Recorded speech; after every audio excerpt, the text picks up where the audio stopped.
Have you ever felt like you're doing everything right? You're talented, you're working hard, but somehow you're still getting overlooked? What if I told you it's not your talent that's holding you back? It's something far more subtle, but far more powerful. Today, we're breaking down the real reasons doors open or stay closed. Welcome to the 30-minute hour, the leadership podcast for CEOs and senior level executives who are operating at the highest levels. I'm your host, Eric Twiggs, your procrastination prevention partner. Now, my normal co-host isn't with us today. We wish him safe travels. He's out on travel. We wish him the best. We wish him safe travels. But he is definitely missing a treat. Because today, man, we're going to really get into why talent alone won't get you ahead. That's right. It's not just about talent. There's something else. And our guest today, he's literally wrote the book on what it takes to get ahead other than talent. Literally, he has. Matter of fact, I have it right here. We're going to talk all about this. You need to be taking a picture of this. You need to be going out and getting this right now. I read this thing from cover to cover. It was an easy read. It's a great read, but it'll change your life. So let's get right to this. Again, it's why talent alone won't get you ahead. I see people are starting to log on. So please comment in the comment section. If you happen to go to Hampton University, you put HU in the comment section so we can shout you out. But yeah, we will go ahead and do it. So our guest, he's a healthcare leader. He's a doctor. He's the author of Open Doors, the book I just had up. He's got decades of leadership experience. He's helped professionals understand that talent alone isn't enough, and that it's all about those people skills that truly open doors. He's a Hampton University graduate. This is personal for me because he and I go way back. What's it been? Like 30? Is it 38 years now? Yes. Oh my goodness! Yeah. Wow. The 90s still feel like they're 10 years ago, but yeah. I'm telling you. So it's not 10 years apparently. All right, man. That's we go way back though to our days at Hampton University. I see some people logging on. I'm gonna shout you out here in a second. And okay, so it pains me to announce this next part about my guest today, but I'm gonna go ahead and do it. I'm gonna go ahead and he's a proud member of Kappa Alpha Psi Fraternity Incorporated. Mm-hmm. All right. Yes, well, yes. 1911 was a good year. We can agree on that. Mm-hmm. But please join me in welcoming to the show Dr. Kester Crosse. Yes. Class of 92. Class of 92, the original QT. That's right. The one and only. It's about 16 of them now, Dr. Crosse. Yeah. Hey, Harvey closing off the classes made us, in legacy. So that was nice. That's not was our purpose, right. But ended up, getting in the mix with Onyx and Overfile. For sure. So we got some people that they're commenting already. Okay. Dr. Kester, they're commenting already. We got Dorsey Hillard. I know that guy. Yeah. Someone you may know, Keisha Shannon Cross. She puts in HU. Yeah, the class of 98. Class of 98 is in the building. That is awesome. Yvonne Upshur. She says Yvonne is on. So I know more and more people are going to be joining us. But again, we're here to talk about why talent alone won't get you ahead. So let's get into this. So we both came through Hampton University. How did that environment shape your approach to leadership and to relationships?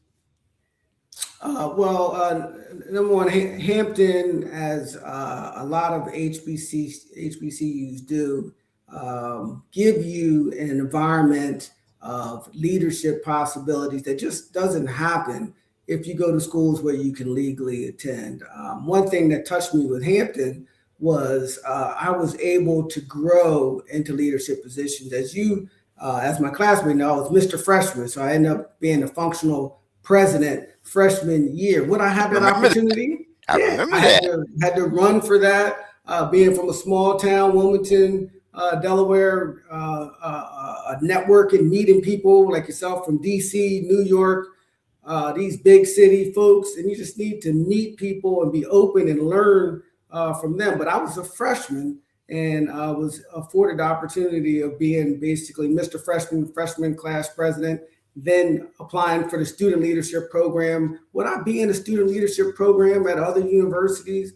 Likely not, but it just made you think big, helped my confidence, and get you ready for the next level, which is leadership. And the book opened doors. A lot of it started and on the grounds of Hampton University, and I appreciate it. I shout out the university several times there because most universities can teach your mind, but HBCUs teach your soul, and it gives you food for your soul, and it's just a little different. And that's where the love and the passion comes from. Is it perfect? No. But I will tell you, if I could do it all over again, I'll be right back at Hampton University learning again. I just wish we had phones, Eric. We didn't have phones. Right. Oh, so we had phones. It was just set up a little different from. Yeah, right. You had to put a quarter in the quarter in the machine there. But the short thing is the ability to learn and to lead and to feel appreciated and to be around high level of excellence is one of the big factors that I learned at Hampton. Let's talk. You mentioned running for Mr. Freshman, and I think about like within the fraternity. I just know for me, running for different offices and things like that has taught me so much about people and that whole dynamic and what really makes the difference. Kind of talk about that. You and I have never talked about this, right? Yeah. I remember when you were Mr. Freshman, but talk to me about how that experience helped you as it relates to dealing with people. The best thing it did for me was understanding being nervous before you talk to somebody doesn't mean you shouldn't talk to them. And if you wait till you're not nervous until you're comfortable, you're going to miss out on 80% of your contacts. And so I wrote in the book about that 5-second rule. Just jump in and say hello, and your nerves will calm down as you start to talk. But as an 18-year-old, having to get votes and walk up on other people that look like you, one, you have to ask, hey, are you a freshman? Because if they're not a freshman, they can't even vote for you. So you're trying to size people up. Hey, do they look like a freshman or not, and not offend them? So that being said, early in the career where nobody knows you, and I was not from a big town where the New Yorkers kind of pulled together, DC, DMV pulled together. There were 5 people from Wilmington at the whole school, right? So you needed to branch out, and running for Mr. Freshman with the encouragement of my student leader and Mike Bennett and Craig, these guys that were sophomores and juniors that encouraged you, hey, I don't know if I should do it, but they said, go ahead and do it. And I ended up doing, I had to give a speech in Ogden Hall that went well. But what people did not know is my senior year in high school, my father made me do a speech competition, and that was sponsored out of a program. And I actually won the speech competition at the national level on what it means to dream. And having that experience made me giving the speech in Ogden in front of my freshman class, which went well for me, helped me get votes and explain who I was. So effective communication then has helped me in leadership. And I explain that in the book. Effective communication is where it's at. Oh, that's great. That's great. So we have Cherie Davis and Dorsey Hilliard that are on. Thank you. And again, those of you, I see more and more people coming on.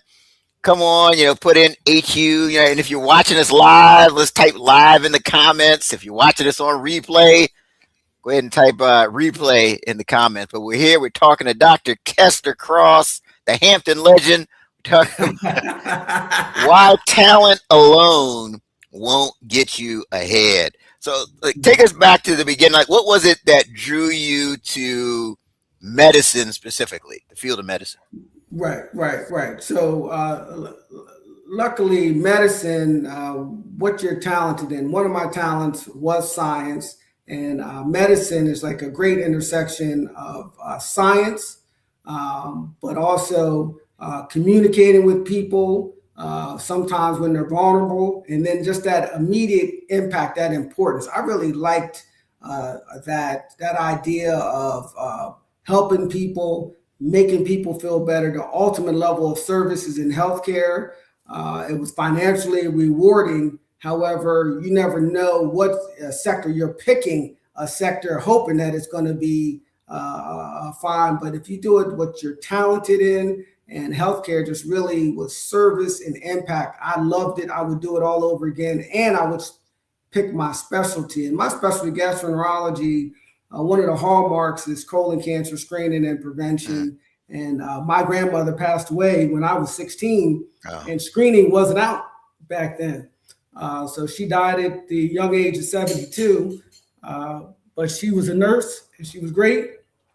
And I've spent my life trying to prevent that disease from having the loss that it did to me. So I really enjoyed it. But medicine as a field now, as we talk about AI and what affects AI, there's only so much AI can do in healthcare, right?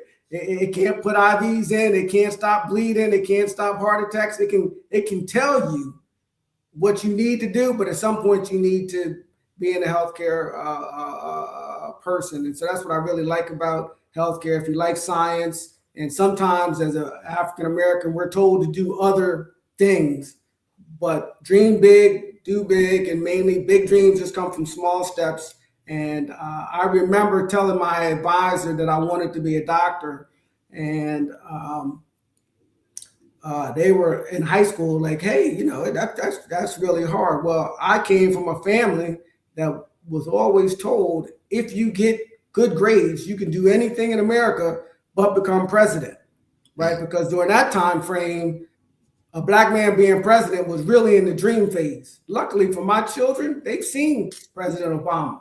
But I was told, if you get good grades, you can do anything in America but be president of the United States. And so that included being a doctor.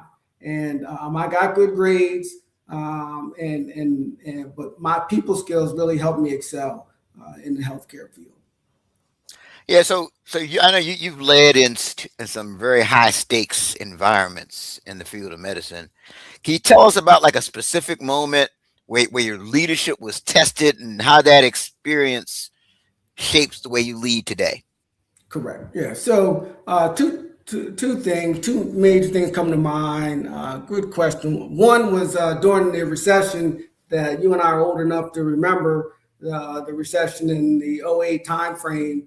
Where people lose insurance, healthcare is infected. So although you think healthcare is recession proof, it's not recession proof when it comes to people losing insurance. And so we had to lay off 10% of our workforce.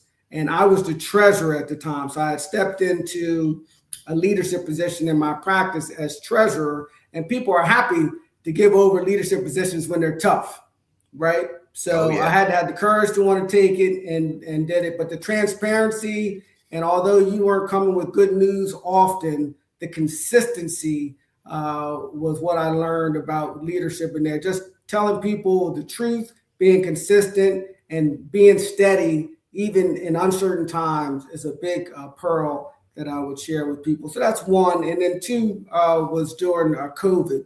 During COVID, it was a different time because that was a time where doctors could lose their life taking care of people. So rarely is it a setting where we could lose our life outside of the military, flying planes, etc. But in healthcare, it's the person that takes on the risk of life and death, and we save. But during COVID, you needed to, one, convince people to go help people when their life is on the line, and two, some people don't know, during COVID, a lot of physicians, including in my practice, took 50% pay cuts because the money wasn't rolling in. It was higher risk and less money. So convincing your staff and people to stay focused was the consistency, giving a clear message, staying cool under pressure, communicating effectively. And these are things that I tackle in the book, that you really have to have emotional intelligence if you want to be a leader. So during COVID and then during the recession, these are times of pressure that stands out in my mind, that you really need to be able to control your emotions, be certain in certainty, and communicate well.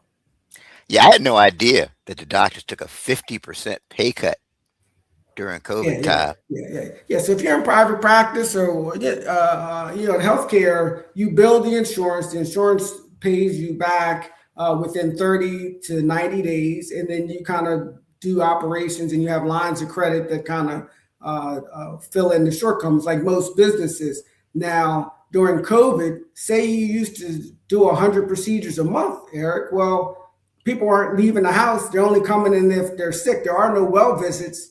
So you're only seeing sick people. 50% of the roles are gone. So you need to take care of people. You have salaries. And so your staff, you pay them, but the doctors and stuff get paid last. So we had to take pay cuts. And 50% of pay cuts, people feel that, no matter what their lifestyle, et cetera, is. But preparing for a rainy day is different than preparing for the storm. And so COVID was a storm, and we had to get through that. And we did, and we came out bigger and better.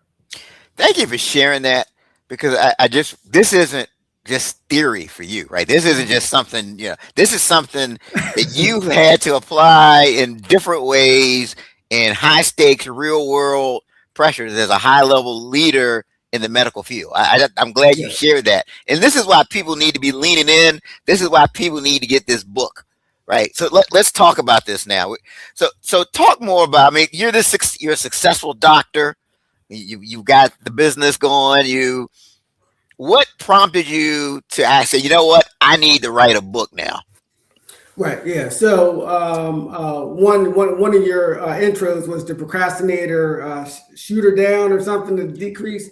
So everybody has a book in them, and their story is very important. But for me, I often found myself, as I went up the ladder, and leadership can be lonely, but as I went up the ladder, I often found myself the only brown person in the room. And that is not unique to Kester Crosse. But that being said, there's additional pressures that come with that. So I want to write about that. When you feel like you can't make a mistake, right? You're representing your people, your family.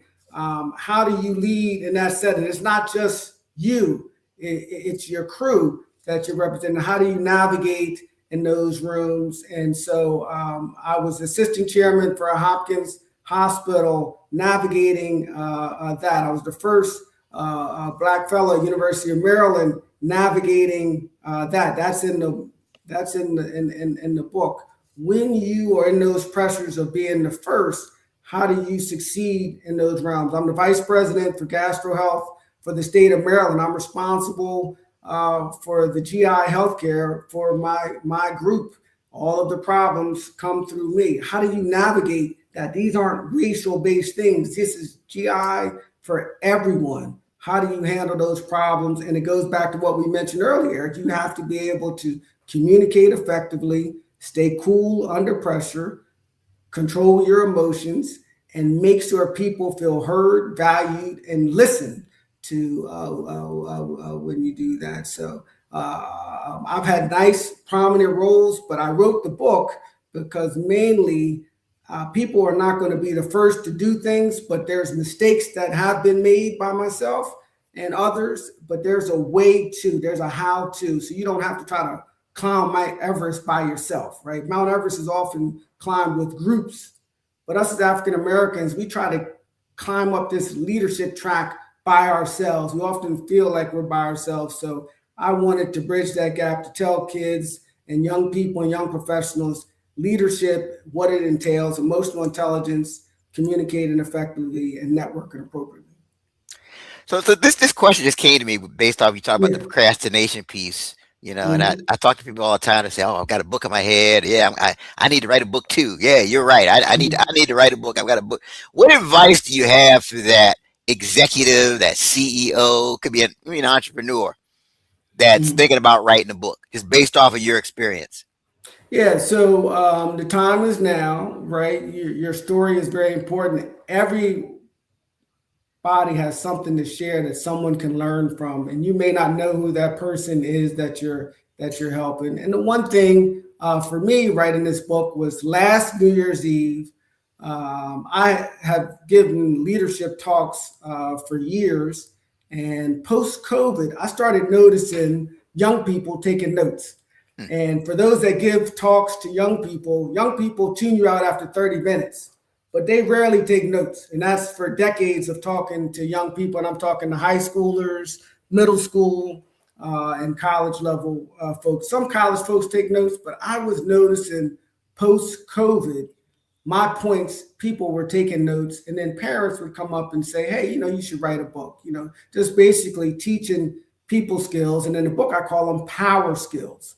The difference between leaders and the elite leaders are going to be those power skills, those abilities to communicate effectively, and emotional intelligence, which studies have now shown that it's as important, or if not more important, than IQ, right? Which is EQ. And there's classes for these things, but I'm teaching this, and young people, Eric, taking notes, which made me have a New Year's resolution last year that I need to put pen to paper and write these things down. The only thing I did was, hey, take away something I liked. Like, for example, if you want to watch football on Sunday, or you want to watch the NBA playoff game, you need to get chapter 4 done.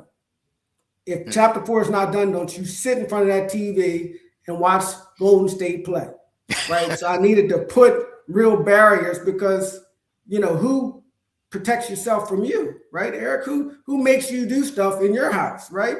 Your wife can ask you and remind you, but you have to be in control of you. And the way I did it was, hey, this chapter deadlines, you don't get to do the Sunday pleasure that you want if you don't take care of your business when it comes to something that you need to do. And all of us are not around for forever. So that was kind of a timely thing for me. Like, hey, you need to get this down. And I wrote it for my children's children will have it. So I only needed to have one reader of this book, right? And then it comes out and ends up being an Amazon new release top seller for jobs and careers. It's all unexpected, nice blessings. But I wrote it for one reader, which would be my grandson or daughter, to have the advantages that I have up here that I've shared in the book. Yeah, that is truly awesome. And now the procrastination is a real thing when you're trying to write a book. And I mean, the thing that helped me was I had an accountability partner. I was active in the National Speakers Association. We met every Sunday at 8:00, and I knew Sunday she was gonna be like, "Eric, did you get your chapter done?" Yeah. And I didn't want to tell her no, like I did the previous week. So I'm like, I had to get on it. So definitely, for those of you, this is a part of this episode that you should really consider a takeaway. Do it. Take the next step. Your legacy, like he said, it's not just about you. It's your children, your children's children. So now you say something here, Dr. Kester, that is controversial, right? Yeah. So you say, okay, talent gets you noticed, but people skills get you selected. So here's the question, right? Yeah. What are talented people doing that's disqualifying them? Right. Yeah. So preaching to the choir, I have personally hired and seen a lot of talented people not produce the numbers that I expect them to get based on their resume. And one of the limiting factors for them is their ability to connect and communicate with people and make people feel good, which I talk about the energy score of an individual, how people feel when they're around them. A talented person that does not have good energy does not do well. So, and the second point that's different, but also plays a role, I've also seen people that hit good numbers, right? But they don't make it into the executive suite. Okay, so they do a lot of good production, and they just think that just their talent alone is going to get them noticed. Check me out, I'm dope. You see what I've done? I've sold 100 cars. I did 100 procedures. I hit whatever the sales metrics is, and everybody has seen people that have good numbers, but they don't get to be the managers and the vice presidents and the presidents. And what I will tell you that you often see in those individuals is that they lack people skills. Okay, so they have the numbers, their ability to communicate, and when people are making decisions on who they're going to elevate or to run a team, it's about their ability to communicate, which is sometimes lacking. You see that with in the sports arena with great coaches, great players sometimes don't make the best coaches. Michael Jordan, high talent, was never going to be a good coach. Michael Magic struggled with that. Their talent is very high, but their ability to connect and communicate effectively is low. And that's what you need in a manager. I need somebody to be able to tell the other people, keep them calm and certain in uncertain times, and communicate how they can get their numbers up. So that's the biggest mistake. Talented people think talent alone gets you in the room. People skills opens every other door after that. And the C-suite is filled with people that could communicate effectively and make people feel liked and they want to be around them. I want to get into what are those specific people skills that you see with the top performers. But before I go there, I'm reminded to when I was starting, I was younger in my corporate career, and I had a boss that said something to me. It just always stuck with me. This is the first time I really started thinking about this. He said, okay, so there's three types of people. There's person number one who is really good at their job, but they don't have people skills. They don't network. They don't build relationships. He said, that person really is not going to get that far, even though they're good at their job. You have person number two who doesn't really have the goods, not really a good performer, but they're great with people and they're networking. That person may get promoted, but that's going to catch up with them too. Then you have person number three who has the goods, is a performer, and they can build relationships. That's the person that gets to the next level. Talk about that. What are your thoughts on that? Yeah, 100% dead on. There are people we know from our college days. They're the folks, the 2.5s and GPAs and stuff, and they're doing okay. And they did fine because they knew how to network and sell and do stuff and make relationships. And their friend got on, and their friend got them on, and they do okay. They still have trouble competing with the person that is of high intelligence and high people skills. They can beat the high intelligent person without high people skills. They have trouble beating high talent and high people skills. So one of the reasons I wrote this book for people that have high talent, right, is like you can eliminate half your competition if you have high talent and you learn high people skills, because it is a learnable talent. It just takes practice and reps, like sports. It takes time. The less talented you are, the more time it may take you to build it. But this isn't about making an introvert into an extrovert. This is making an introvert knowing how to ask calculated questions to build a relationship, for the person to remember them in a positive fashion. And high talent people that have high people skills command the room. They get opportunities. They get called back. And you see that in politicians.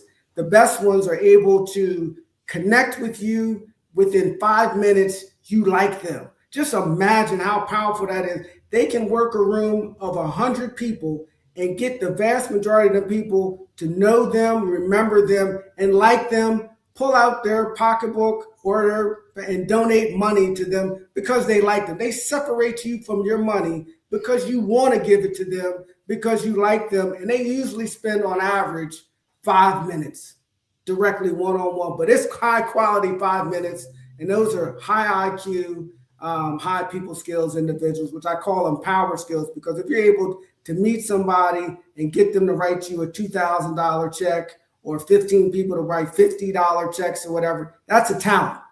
Okay, because people work hard for their money. And I just use politicians as an example, but you see that for example, an artist, when they perform, they have high talent because they're an artist. You're paying to go see them. But when you go see an artist, if you see them in DC and then you go up to Philly because you like the show, which I've done, the Philly show is just as good as the DC show, and they're just 2 nights apart. That artist gives you high talent communication every night. They do not take nights off because it's just that important. So high talent and communication skills are important. And that's what I'm writing to people, that if you are of low talent, you can put yourself in the game with improving your people skills. But if you're of high talent and you get people skills or good people skills, the sky's the limit.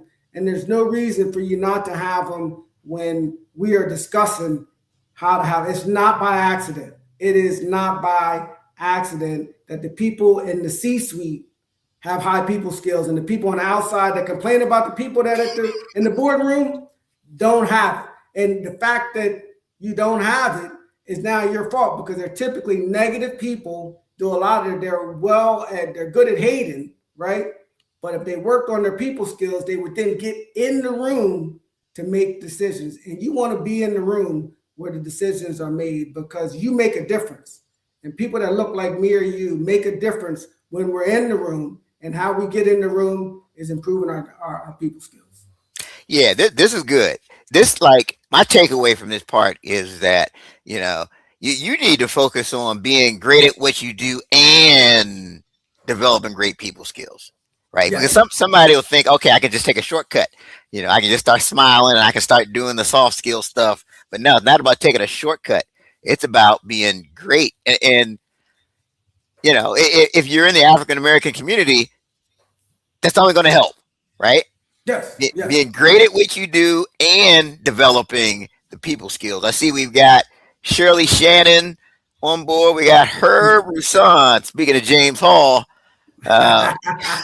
he says facts. Hall. Yes, sir. So when you take it into healthcare, I'll take it one step farther. The doctor that is able to make the person feel comfortable, seen and heard, communicates with them effectively, is a good doctor, right? The doctor that has all the facts in their head, but the person doesn't feel heard, they can't really communicate their illness to them, right? Communicating an illness to a 25-year-old woman is different than communicating an illness to an 80-year-old man, okay? To the 50-year-old farmer, right? And but the disease hasn't changed. It's your ability to communicate on all levels, right? From park bench people to park place folks. You need to have people skills that you can shape shift and communicate effectively to them, right? Don't make the person try to go home and look up their stuff that you're using these big words and they don't understand, because if they can't sit at the dining room table and tell their family members what's wrong with them, that's on the doctor. And that's on the business person if their person doesn't like you enough to remember you. So I tell doctors, hey, listen, people forget all doctors in the middle. They remember doctors they can't stand, and they remember doctors they love. Everybody else is just like, oh, yeah, I saw a doctor. I can't remember his name. But they don't forget the doctors they love, and they don't forget the doctors they hate. So that being said, get yourself in the category of the doctors they love. And the ones they love are the ones that take the time to connect with them and communicate. And that is not just for healthcare, right? And so when I wrote this book, it starts from 20 plus years of healthcare doing this, but it can be applied to multiple sectors. So let's talk more about that. I want to give some people some specific skills to think about. I mean, you're starting to touch on them here, but you've seen these top performers across different industries. Right? What are those, whether it's politics, whether it's business, medicine, what are those specific people skills that the best of the best tend to have in common? So emotional intelligence, self-awareness, right? Know what your triggers are, know how to stay calm under pressure. So emotional intelligence is basically having control of you and you control you. Let your mind control your body. let your mind control your mouth, right? You listen twice as much as you talk, speak with purpose, and speak with clarity. So that's emotional intelligence. And then networking strategically and appropriately. Networking is not about meeting people, and that's just one of the fallacies that comes with networking. Networking is about building positive relationships and having that person remember you in a positive manner. And I hope that makes sense, that if people remember you in a positive manner, they're more likely to help you when you need help. And often the biggest mistake people make is they network for transactional thing. I want to meet you, Eric, because I'm going to call you and ask you for a job in a month. Well, I don't communicate with you in between. We have no relationship, and everybody half the time does not like when the only time I hear from you when you're in time of need. So networking is about building positive relationships so people think of you positive, and when you need help, they are willing to help because they want to help you because they like you. So emotional intelligence and networking. And then the last thing is just effective communication. And I touched on it with your question before. You need to be able to communicate, not with big words all the time. It's not trying to impress people, but effectively communicate so people understand you. They understand what you're trying to say, and you understand them because you are speaking to their brain and to their memory that they remember you. And it's a sincerity part that for people that know me, I remember them and they remember me. And I try to find something interesting about everybody and remember it, right? And that kind of helps me connect with folks. So just connecting. And if you find people interesting, which you should, it's a really a nice thing to do.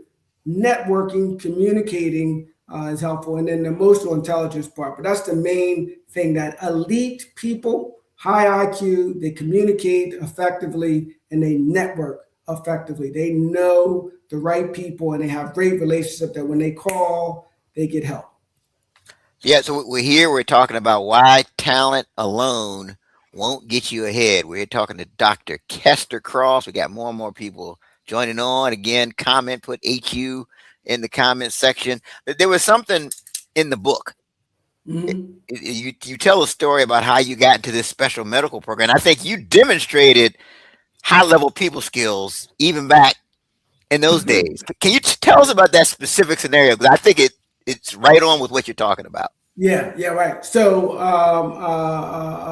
many of you know I attended Hampton University, and in the book I mentioned that I was blessed to have nice big brothers, but also good friends at my level that were very responsible. Pat Ford was one, but Dwayne Thompson, who's an ER doctor now, was a good, responsible friend. And you gotta pick your friends, right? That's a whole nother chapter in itself. But your friends kind of, show me your friends, shows me you. Well, Dwayne called and told me that the recruiter from the University of North Carolina was going to be on campus and I should come by. So number one, I wouldn't even have known about that without having a good friend to let me know. And I go in and I get there, and everybody and their mom that is dope is in the room.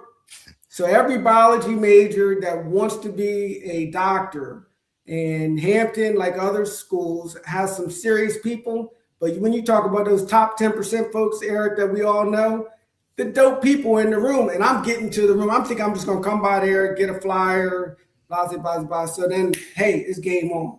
So what I did was I stood, positioned myself strategically. I'm listening to him talk. And in the book, I mentioned that as I'm looking him up and down, I noticed that his ring, he has Omega Psi Phi on his ring, right? And I am a Kappa. I have nothing but love for Omega Psi Phi because my father is an Omega, and Pastor Love, the Omega founder, is who gave my grandfather a job. That's the whole reason why the Crosse family is in America. So you can imagine how it went over when I played Kappa. But that's a whole nother chapter. We need to do a separate episode on that. But go ahead. I'm sorry. Go ahead. Continue. But that being said, I saw that on his ring. And when I listened to other people talk to him, I met him. I said, a couple things that I had learned about his program. I asked him a question, and then I said, hey, I wanted to tell you that my role model is my father, and he's a member of Omega Psi Phi. The whole he squared up with me from there. Like, you get the side love, right? And then there's squared up love. Everybody knows that side love, squared up love. He locked in with me, and he said that his role model was his father, who was a Q. And he said, hey, listen, make sure you apply to my program. And I wrote him a letter thanking him for his time. And I said, hey, by the way, I applied to the program. And I was the only Hampton person to attend that program at North Carolina. And in that program, if you finished in the top 10, you got into University of North Carolina. I finished 8th in that program of the 54 people from Harvard and all these other universities.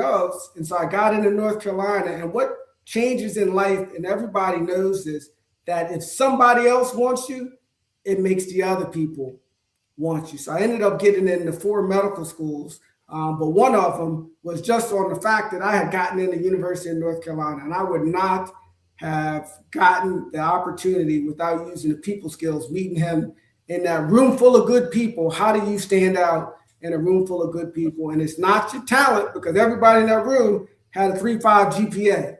It's going to be your people skills that'll get you to the next level. So your talent gets you in the room, opens the doors, but your people skills open every door after that. And I keep saying the people at the top level, the one thing you see in common is going to be their people skills. Yeah, that's a great story, and it really highlights. I mean, that's just an example of some of the people skills that you mentioned in the book, and some people definitely need to go out and get it. And one thing that guy that opened the door for you, he's a great man. That's what I haven't met him, but I just know that he is a great man. I just something about him. He is. His name is Larry Keith. He passed away, but he left a mark and a legacy. Yeah. University of North Carolina. Anybody in Chapel Hill, they knew Larry. They knew Larry Keith. He made a difference. He increased diversity for the medical school, but he also was a trailblazer for other historically white medical schools to, hey, there's a benefit to increasing diversity in your school. It's good for your community, good for overall healthcare. But Larry Keith was one of the trailblazers during the diversity time. Absolutely. Shout out to Les Allen, who's watching this. Okay, he's a good Omega man. Absolutely. And Yeah. Kester, he chimed in right on time. As soon as we started talking about him, there he was. Good stuff. Yeah. All right. So let's talk about. Go ahead, I'm sorry. What were you going to say? I was going to say a lot of love for 1911. Yeah, absolutely. It goes both ways. Ways. You've got a lot of frameworks in the book, which is one of the things I really love about it. It's not just a lot of, fluff. It's a solid thing that you can apply. And one of my favorite frameworks in the book is this TEEE framework. Can you talk to us about, what it is, and, where do high performers kind of break down when you look at this TEEE framework? Right. Yeah. So it's the T. Who has the T? Right. So the T is talent, effort, energy, and execution. So I score people on 1 to 10 without using sevens, and I do scoring for a lot of things. But the T, so the highest T level would be 40, but it's your talent level. How skilled are you at the thing that you're talking about? Okay. And then the second would be your effort, right? How your effort, your grind. What is that person's effort level, which is also important. And the second E is energy. Energy, good, positive energy. How do people feel, Eric, when they're around you and when they leave you? How do you make people feel? Everybody knows that good energy person, that when they're around, you just feel better when you're around them, right? So what is their energy level? How often do you have good energy? How often do you have bad energy? There are people that are all over the place with their stuff, but the positive energy people is that second E. And the last E for having the T is execution, handling your business. Stuff is due on Friday. You finish Thursday night. You do it on Friday. You come through. It's about consistency.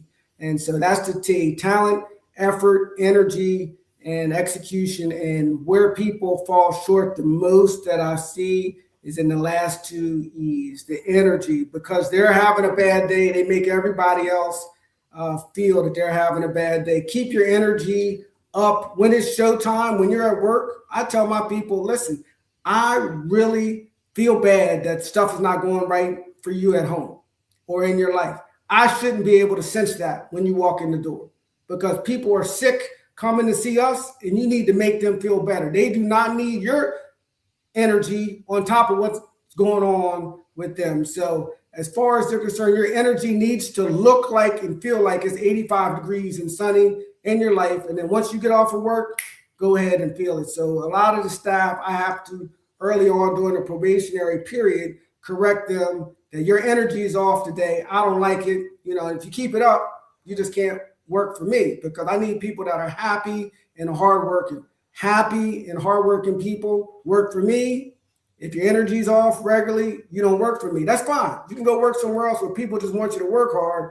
My company, I want you happy and hardworking, because I know there's a value to that, and it makes people feel better. So off energy is where talented, high-level people fall off sometimes. And then execution, showing up consistently, not tapering off over time, being consistent, being dedicated, showing up day in and day out. Be that consistent man or woman. People love folks that trust you, that you can trust, and they show up. There is nobody on this call that has a problem with somebody they can trust and they're consistent. A person that's consistent and you can trust, that's your person. You're going to promote them.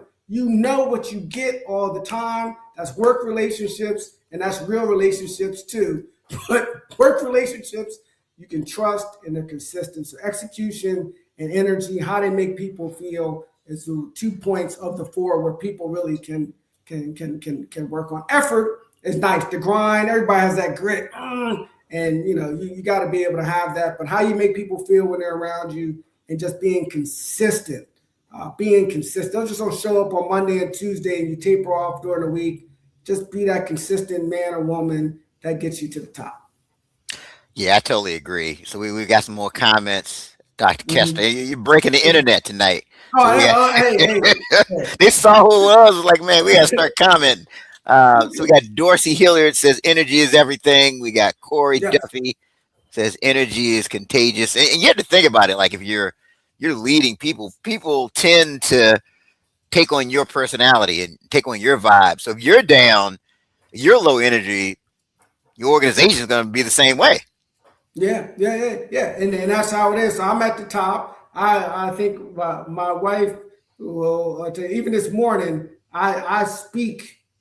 I said, hey, you know what? I'm going to speak all positive today, because I have something going on at work where there's some folks, it's financial time and negotiating salaries and pay. These are all tough times for everybody when it relates to getting raises and stuff. But I know I have to be in control of my energy, what I say. When someone wants to bring up something negative, you need to pivot to positive energy stuff. But energy is everything. And vibe, a lot of people know or don't know that vibe is just short for vibration. What are the waves you're putting out? When people say, I like this party's vibe and stuff, it's the vibrations that are in the air. You secrete energy, positive, negative. There are some people that are neutral energy people. I find them very boring, right? But there are people that don't secrete a lot of energy. They play close to the vest. But I prefer positive energy secretors, right? So Les Allen is on the call. I think you said, if he's still on it, he's a positive energy secretor. For folks that know him, when you hang out and you're around him, it's 5 minutes to 5 hours. You don't have a bad experience. He's a good dude, chill. You know what you're going to get every time you're around Les Allen, and that is a high energy person. You would score him 9 or 10, but you're not going to score Les Allen a 4 on the energy. So that's what I'm saying. Energy is important, but you control what comes from your heart and how you make people feel, and whether or not you're going to vomit out a bunch of negativity or be a positive person and make people feel better so that way they do better. Mm. Yep, they feel better, they'll do better. That's what we call a twiggable quote, Dr. Cross. Is that what it is? It's a Okay. twiggable quote.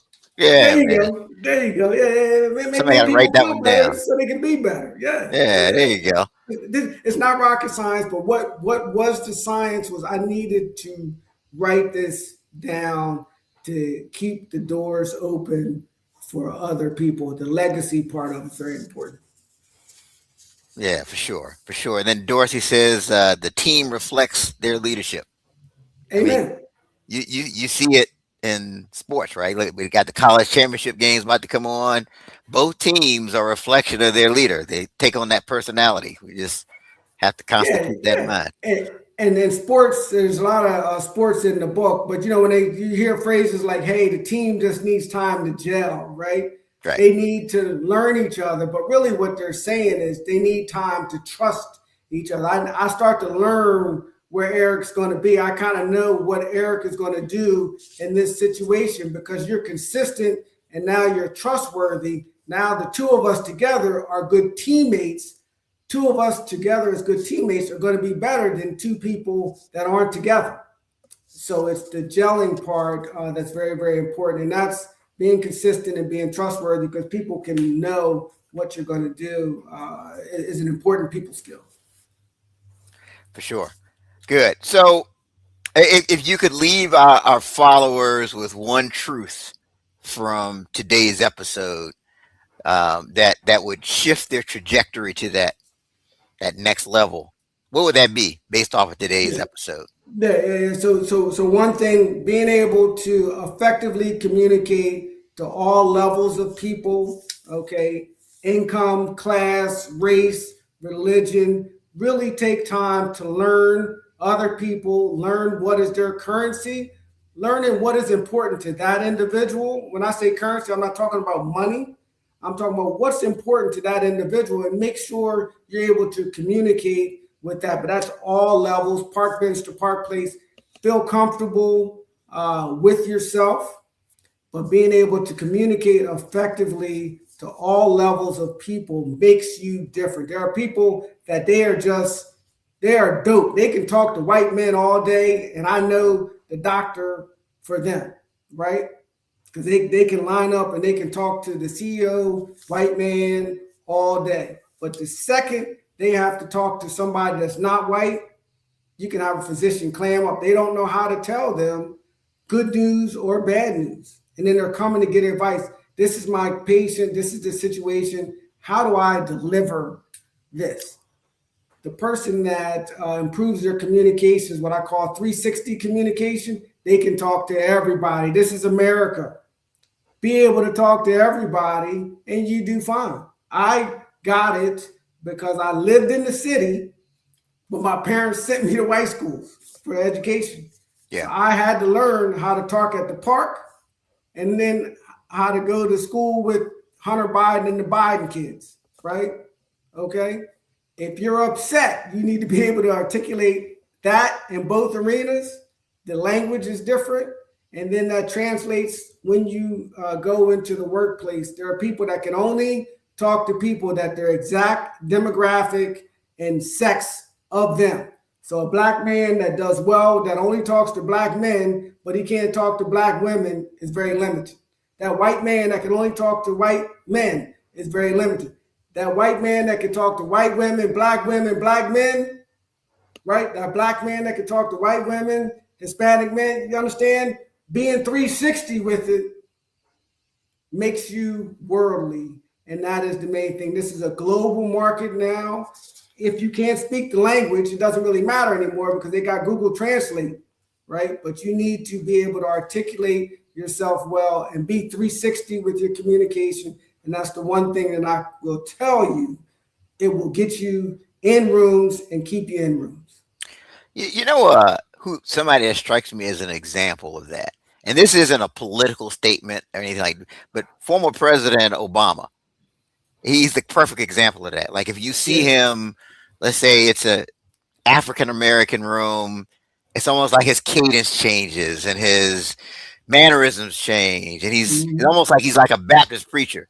But then if you see him in a room full of, let's say, white Harvard, law review people, again, his Yeah. cadence matches that. Like it's like he just instantly, like I've seen him on a podcast where he's in a barbershop with African American, and it's like it's just like you and I sitting in a barbershop. It's like Mhm. what do you? I think he's like the example of that.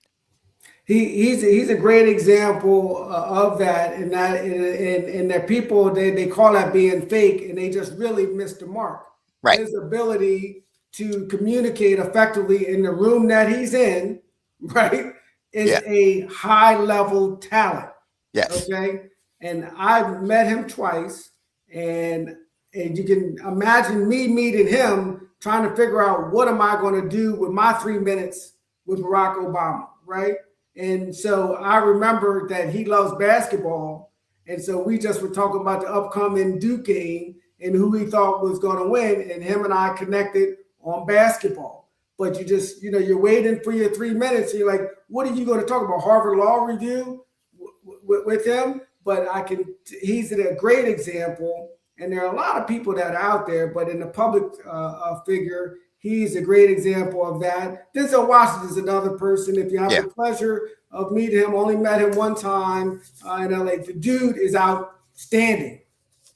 Will Smith had one mistake, but I can tell you, being around Will Smith, another dope individual as it relates to people skills, right? Whole nother podcast for his outbreak, for his lack of emotional control at one time. But for the most part, I mean, Will Smith in a room, he does a great thing where he always introduces himself, right? And he says, "Hi, I'm Will Smith." You know he's Will Smith, right? You know what I mean? You know that's Will Smith. And I'm sitting there like, I'm just watching him like, man, that dude is dope, man. That's dope, right? Because it makes people like, hey, how you doing? You say your name and he says, hey, I'm Will Smith. Nice to meet you, right? He's just rapping, and the dude has high people skills, and so you're not shocked that he got to levels that he is. His book is outstanding, by the way, and I just hope people can show some grace. It's been 4 years with the Chris Rock thing, but anyway, him, Obama, Denzel are great people skills folks. Brad Pitt, George Clooney, if you're going to name majority folks that can work a room and really make you feel seen and heard. These are kind of celebrities, but communicating effectively, being able to shape into the room is very, very important. Great. And we have Dorsey says we have to be able to adapt. We try to say it's a bad thing to code switch, but we can't talk to everyone the same way. Great point. Great point. Great point. Absolutely. You can't. I remember I had a surgical tech, and he was really, really pissed. But the phrase he was using, I was trying to tell him, nobody else in here but me knows that he's upset. Hmm. Okay, you need to be able to communicate that you're frustrated because nobody understands that you're frustrated, and then you have a blow up point, which leads to issues for you. But the main thing is you're not effectively communicating that you're frustrated. You need to be able to communicate, and I think we touched on it earlier. You need to be 360 with your communication. That's talk to everybody globally. Right.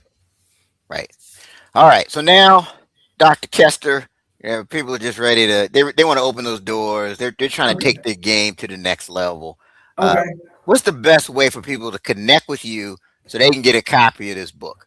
The book's on Audible. It's on Amazon and Barnes and Nobles. Open Doors. The nice thing of having a unique name. There's only 3 Kester Crosses in the country, but only one that's written a book. So Open Doors, Kester Crosse on Audible, Amazon, Barnes and Noble.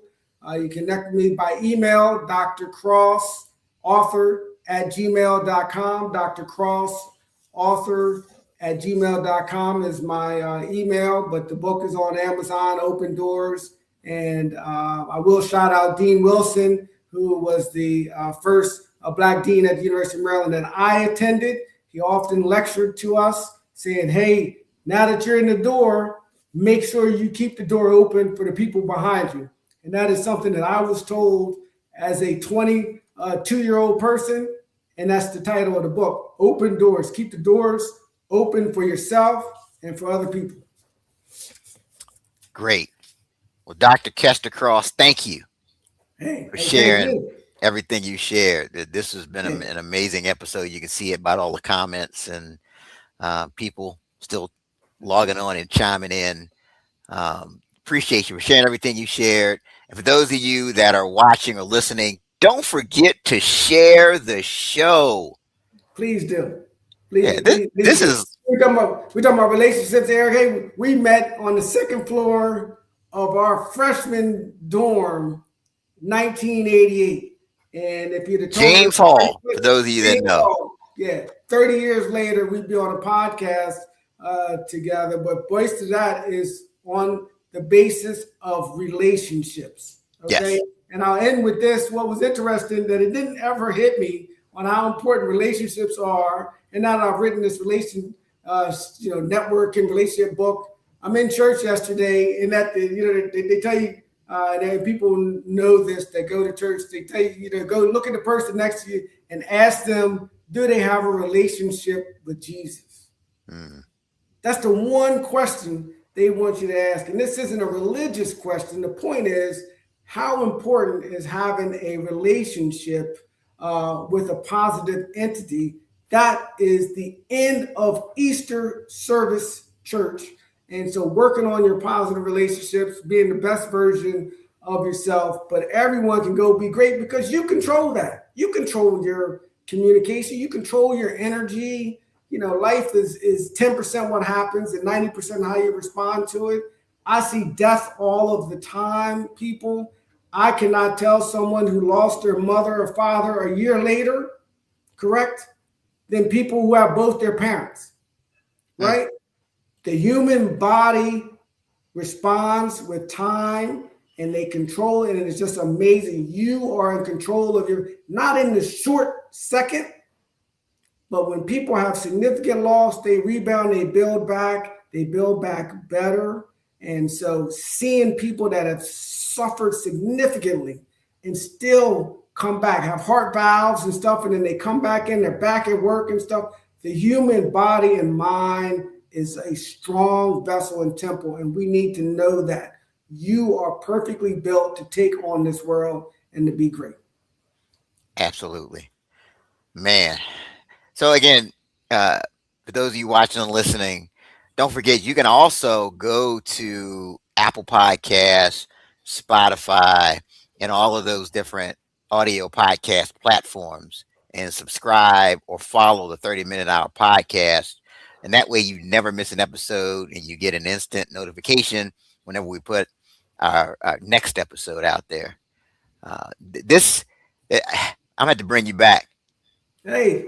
I'm going to have to bring you back, Dr. Kester. Hey, there's a lot of other questions I wanted to ask you, but I know you got stuff to do. So, but yeah, I am here. Part of my next, when they say why write the book, when I got up to the mountaintop and realized there's nothing up there, okay, and full transparency, got a little depressed or sad, because I'm always on the grind. But once I achieved all of those things, got to the mountaintop, there's absolutely nothing up there, and it's lonely. But then if you shift your focus into legacy and family, now I'm back winning again. And as it relates to leaving the legacy and trying to find out what is the purpose in life. But leadership can be lonely. There's nothing up at the top. I can tell you, all the money in the world and stuff. Now, life is about meaningful moments and meaningful relationships. And so work on your people skills, work on being around positive people, making meaningful moments. That's what life is about. It is not about money. My happiest times have not been being rich. My happiest time have been being in the right rooms with the right people, making right memories. And so that's a whole nother podcast we can come on and talk about, Eric. But I give it people straight. My richest friends are not my happiest friends. right? And my poorest friends, when I'm talking about money, some of them are the happiest people I'm around, the positive energy folks, because money is not the key to all evil, but it doesn't unlock the happiness thing. And everybody wants to be happy. But I've been to the mountaintop as it relates to my career, and actually got a little sad once I got up there, but I'm back at it. Now I'm feeling good because I got my purpose back right. My purpose wasn't to be vice president and president and all that, and this is the stuff that I thought it was, right? Man, we could unpack that. That's oof, that part. That's So not, yeah, yeah. I'm gonna have you back, man. I'm telling you, we I'm here. got I'm to here, do it. man. We got to do it. But I'm thank you, here. thank you Okay. again. That's all, And man. as we sign off on our episode today, please remember this: don't allow perfect to become the enemy of progress. And Mm. your next level starts with your next step. Take care and have Amen. a great one.